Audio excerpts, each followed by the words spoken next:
I've come all the way from Greswold and I was really looking forward to seeing people that I haven't seen for donkey's years, for decades. Thank you very much for organising this, you and your helpers. I think you've done a magnificent job, and I don't want any nostalgia. I just thought I'd say a few words to fill you in since the time I left Northview, which was in July 1960. And if some of you were wondering if I'm still alive, I'm happy to say I am.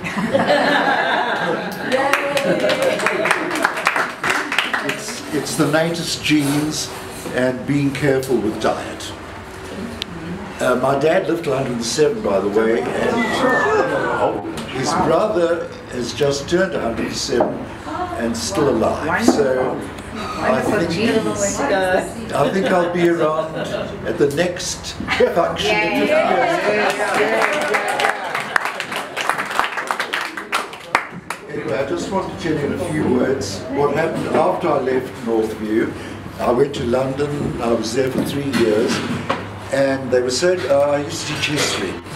They were so desperate for maths teachers that the school sent me to Oxford Institute of Education for a year, free of charge, on full salary, to convert to teaching maths, which I've been doing ever since. And I still tutor maths in most cases privately. I've got to because I wouldn't survive otherwise.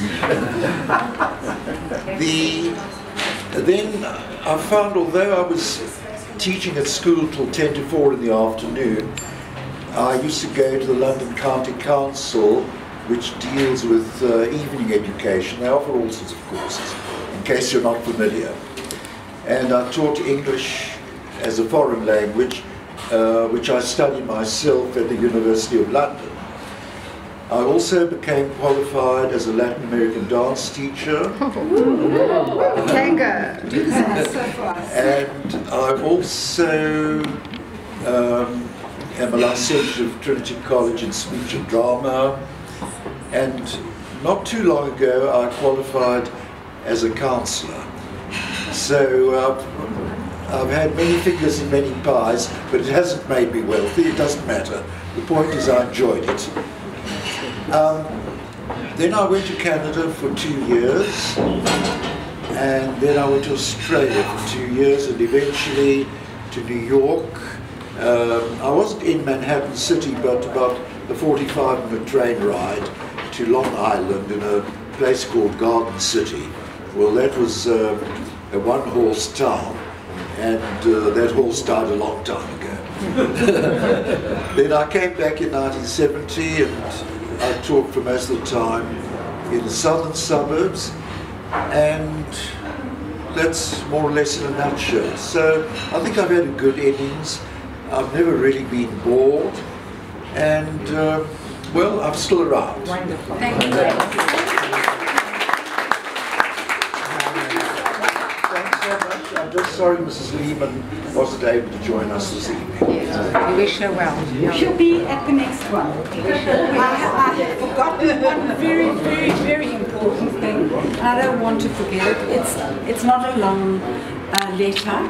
This letter comes from Peter Lynsky, and he asked me please to read it to you. Okay, I'm going to go along. He says to us, hi to all of you. How the years have passed. So much has happened. I can picture you in the classrooms, me being a few years older, as I was 21 when I started at Waverley. Now you are all sporting children and grandchildren. When you speak to them about your English Afrikaans teacher, they picture me as an oldie with a frame and a hearing aid. Far from it. You and the memories keep me young. I loved Northview and its pupils with a passion. Harrison was a super headmaster, and when I became principal 3 times over, I used him as my model. Roy, there you go. I went on to do so many things, very involved in theatre after I left school, and considered going into it full-time when, after being in the most happy fella at the Civic, I was offered an understudy role on Broadway, for a funny thing happened on the way to the Forum. Things did not work out, as my mom had passed away the previous year, some of you might remember, and I was in a dilemma. Perhaps if I had accepted, I would be dead by now. Still regretted though. Went on to other educational exploit, and please God made my mark. Came to Australia, where I lectured and became an educational psychologist as well. Returned to my beloved country almost every year, as I love it. I have a gorgeous apartment here on the Gold Coast, overlooking the Pacific Ocean, with a view to die for. Anyone visiting Oz, please visit me. Come for a couple of days, but you must do your homework first. I was so fond of the school, and it was a treat going to work every day. I hated the holidays, as I missed the pupils whom I regarded as brothers and sisters I never had the privilege of having. How the place has changed. Went back for a Northview reunion in 2011, and past the school. I stopped and I howled my heart out until I was almost ill. Yes, it's true. Dear, dear people, how can I express the feelings that are conjured up as I write this email?